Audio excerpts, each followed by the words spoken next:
रिसोड येथे पेट्रोल पंपावर सकाळपासून रांगा पेट्रोलचा तुटवडा। वाशिम जिल्ह्यासह रिसोड येथील पेट्रोल पंपावर रांगा दिसत आहेत। नुकत्याच शेतकरी बांधवांचे शेतीचे मशागतीचे काम चालू असून शेती नीट केल्याशिवाय पेरता येत नाही।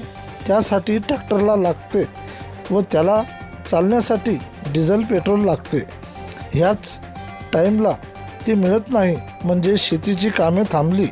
त्यामुळे शासनाने या बाबीकडे लक्ष देऊन प्रत्येक शेतकरी बांधवांना 50 लिटर 25 लिटर न देता प्रत्येकाला 20 लिटर द्यावे व प्रत्येक 2 व्हीलरला 5 लिटर तर 4 चाकी वाहनाला 10 लिटर असे पेट्रोल वाटप करावे।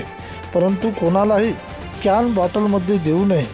गाडी आण ने पेट्रोल, ट्रॅक्टर आण ने डिझेल अशा प्रकारचे सर्वांचे थोडे केल्याने सर्वांचे कामं भागतील।